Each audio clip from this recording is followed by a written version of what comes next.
mic level, make sure you're good. Just quick on the schedule. We got men's basketball tomorrow night playing Houston over at TSU. This weekend, women's volleyball, who are the regular season champs in Conference USA, will be in Marshall for the Conference USA Volleyball Championships. Our two players today will be Aston Walter, who's coming off a career high in rushing last Saturday night, and Prudy Calderon, who had a pair of interceptions and is now tied for second nationally among freshmen with 4 this year. And one last bit of housekeeping, the LSU game Saturday night is on ESPNU, so that's where you'll be able to find it. So with that, we'll bring up Coach Bloomer and get underway.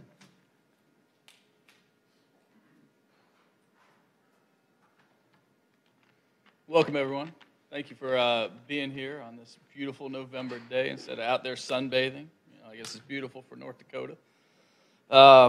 When you look back at our game against La Tech last weekend, it's hard not to see a lot of positives. I think Skip Holtz has done a great job building that program. I think this is their 5th year qualifying for a bowl, and some really talented guys. What I loved from our team is the effort I saw them play with, and the way they went out there and tried to do the things we're asking in terms of being physical.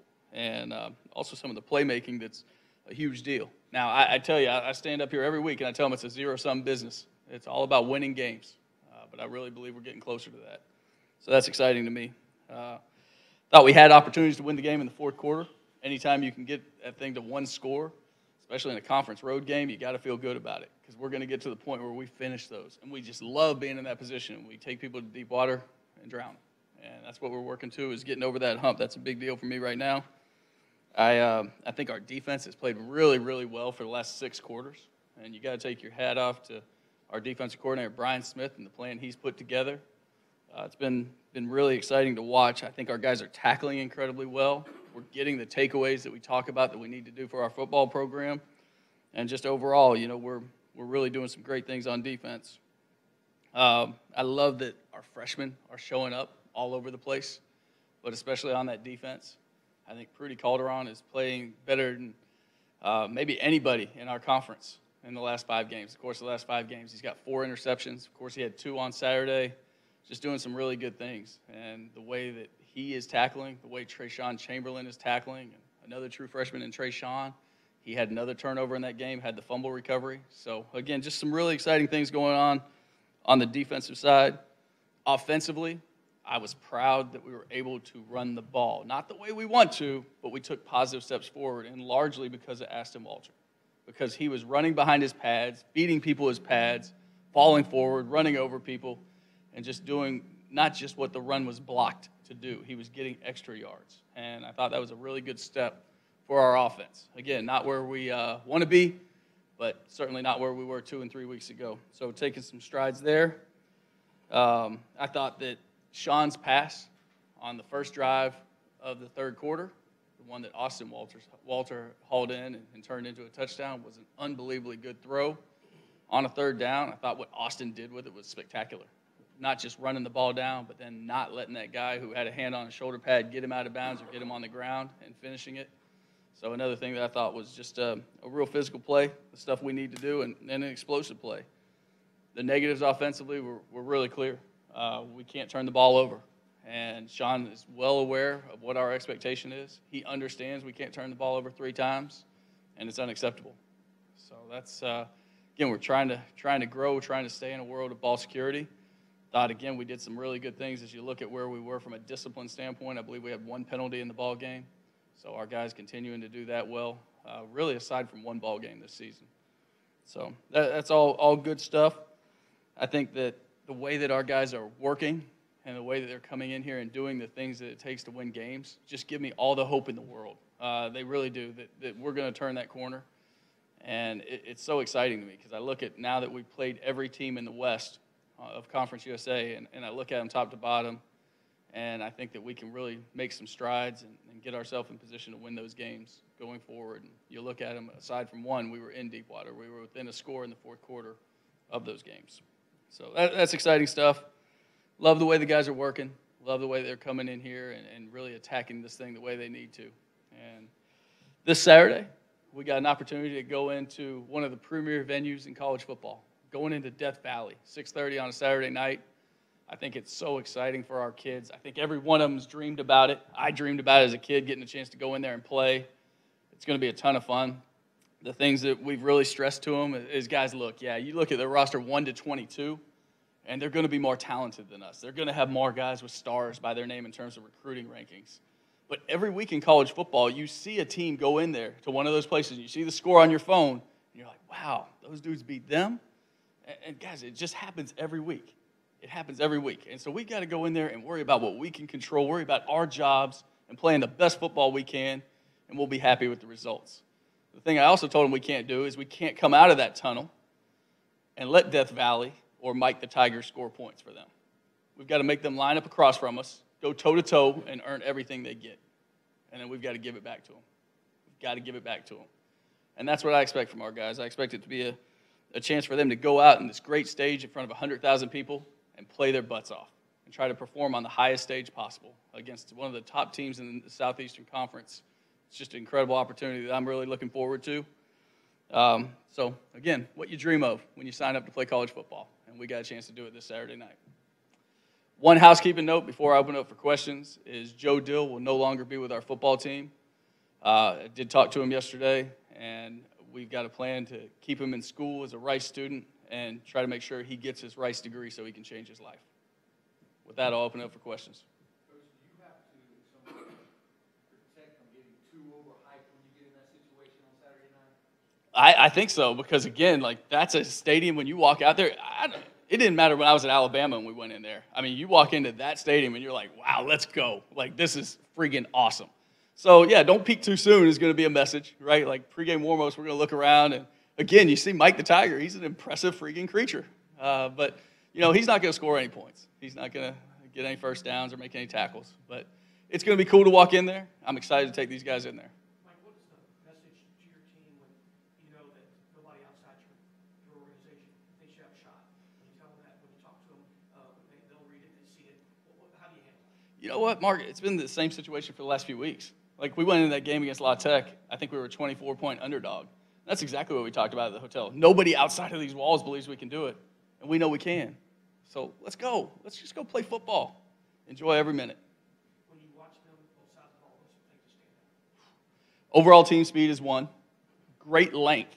I mean, a lot of them are kind of like I talked about number 45 from La Tech last weekend. You know, the way you would create a guy in the Madden video game. You know, they have all these NFL prospects on the field. They do. They're great players. But we've got some guys that can play football too.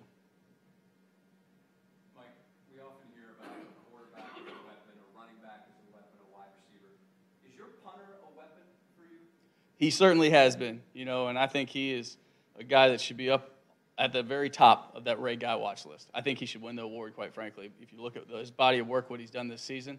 And, you know, he's a guy that not only helps us punting the football, he's a holder on PAT field goal. He's throwing passes. He's had fake punts. Like, he's really, like, sometimes specialists are really weird dudes. He's like a football player. And I love that about him. Mike, how important are games like this for your program? Or are they? I think every game, just because we only get 13 of them, because we work year-round for these opportunities to play football games, I think they're all important. Regardless of the venue, I think we're going to prepare the exact same way that we have for all these others. We're trying to get into a rhythm, get our routine down of how we prepare to play these football games and win them. And that's all I'm asking our guys to do. Do things exactly the same way we've done. Let's, again, keep turning up the notch. I shouldn't say exactly the way we've done because we've had some weeks where I didn't love what we did on the practice field. But lately, we've been doing a heck of a job working, and I just need another week of that. Give me another week of that. Generally speaking, do you try to do some things that they haven't seen you do on film, or you can't go that route this late in the year?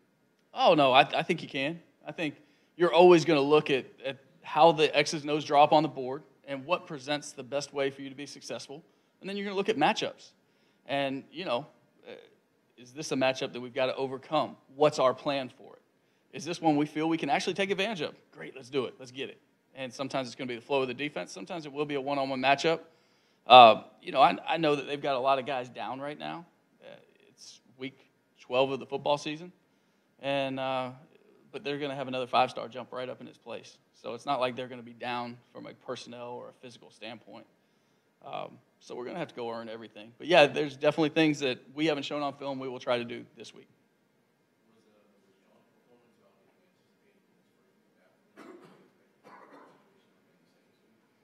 It's hard to say if it's what I expected. I certainly didn't expect 3 turnovers. I'm not going into a game ever thinking our quarterback's going to turn it over 3 times because you can't live that way. But there were some things he did in the huddle, and there were some things he did making a couple plays. That throw to Austin Walter was phenomenal. And to have the courage to drop back on 3rd and 6 and let that thing fly. It's not where I thought he was going with the ball pre-snap. As soon as he let it go, I was like, well, I hope Austin runs it down. And then Austin goes and makes a great play. So to answer your question, the turnovers were a big minus of how I thought it would go. Mike, back to Jack again. When you got here, he's had a very successful career prior to you being here. Was there anything that you or your staff wanted him to work on this season to get that much better? Yeah, Coach Lembo does such a good job meeting with those guys every day. They watch every stitch of film, every ball they kick, and he talks through it with them. And I think sometimes he's giving them coaching advice. I think in the kicking world, you're almost more like a caddy, right? You're like talking about the consistency of the swing and how you hit the ball. And I think he does an awesome job with that. But a lot of times I've seen him just ask those guys, how do you feel about this? And that's something I always did as a coach. I always loved to make those guys talk about what they felt. Hey, what works? And I remember when I was in the NFL, that was such a big learning opportunity for me to listen to guys like LSU grad Alan Faneca talk about how he did certain blocks and how he did things with his hands, how he saw things pre-snap. So just I think as a coach, you can learn so much from those guys, especially like in my case, not having played offensive line, or in Pete's case, not having punted. And a guy like him could certainly make a difference on Saturday against LSU when you're trying to change field position and flip the field. Flip the field and play a little keep away like he's done against some great returners this year. We've played 3 outstanding returners already, and we got another one coming up Saturday.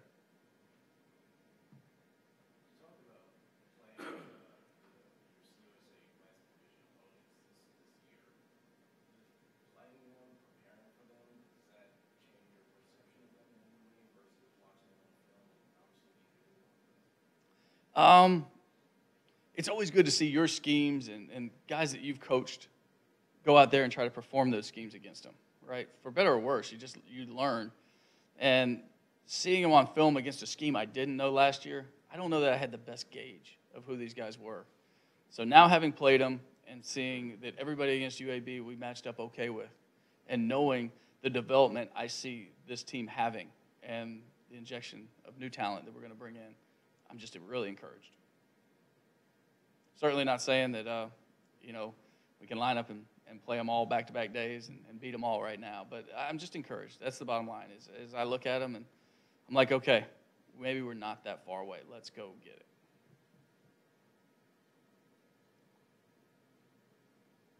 Anything else? We have asked? Thank you, Coach. Thank you. Thank you.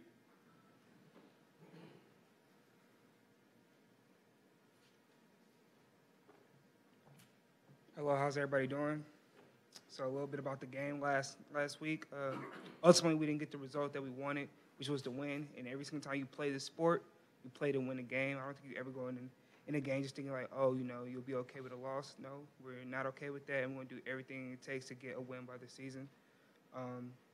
Offensively, I think that we made a lot of, strides here and there, definitely in the run game. O-line did a great job. Holes were beautiful. Receivers on the perimeter did a great job. Stank, everybody. But when our defense, gives us three turnovers, that's something that, coach has been, asking them to do more. We got to find ways to capitalize and make it better, and we will do that.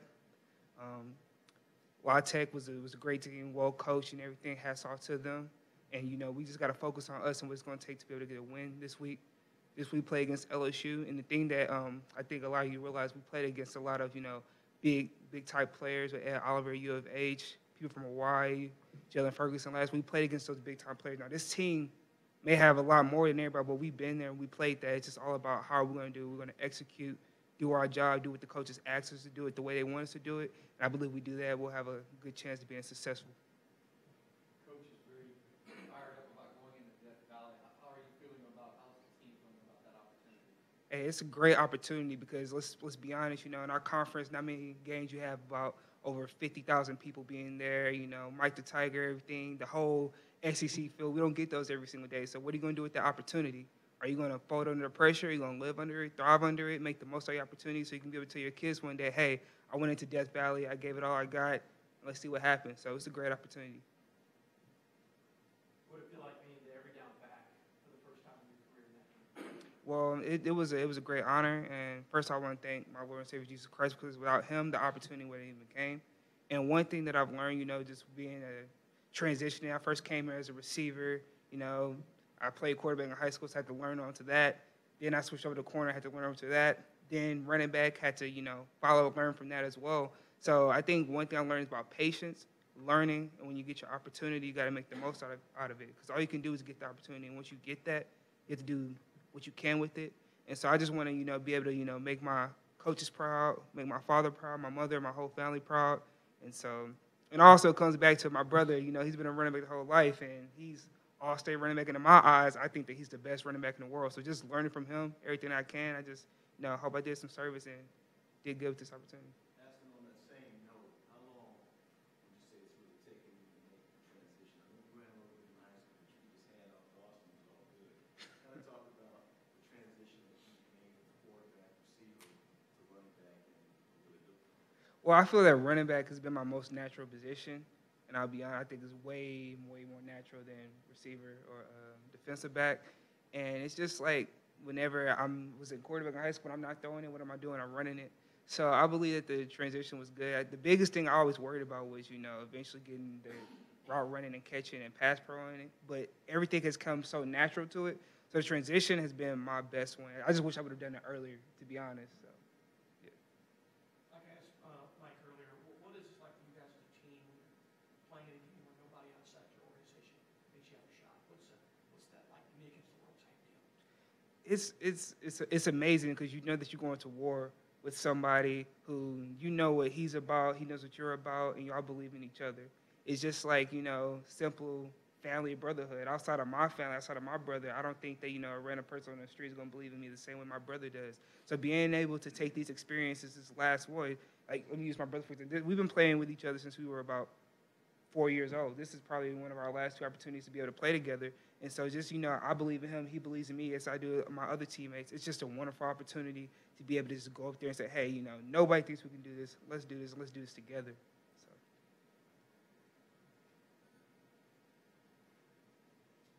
Anything else? Thank you.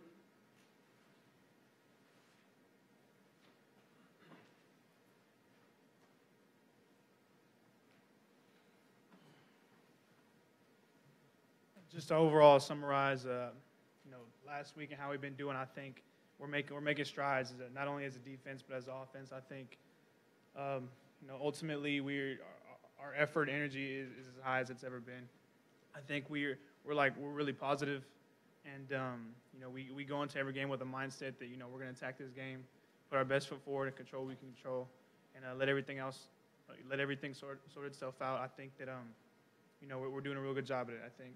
The energy at practice is really good, and just coming into this week, you know, it's a tough ranked opponent. It's some good talent, and I like it, because I think that our guys, you know, are up for this challenge, and we can see how we stand against, you know, a nationally ranked opponent like LSU. Yes.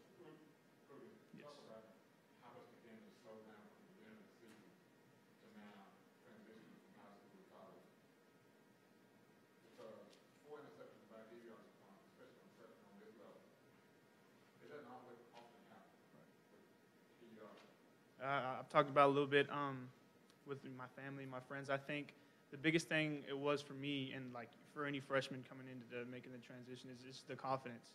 You know, like I said, you know, in high school you're the star, you're a hometown hero. When you come in, everyone's that star and hometown hero. So I think it's just when you make that first play, you're like, you know, I can do this. I made these plays in high school. You know, I'm gonna make these plays here now. So I think it's just a confidence thing.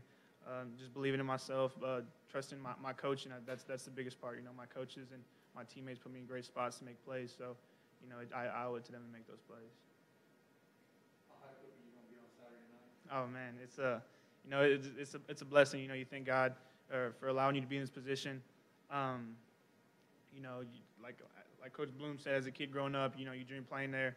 So you know that's a tough opponent, and you like to have that challenge, and our guys are up for that challenge. So Saturday, everyone's gonna be focused. I don't think I'm speaking from personally. I don't believe all the lights and the people will affect us too much because I know we trust in each other and we'll play our ball.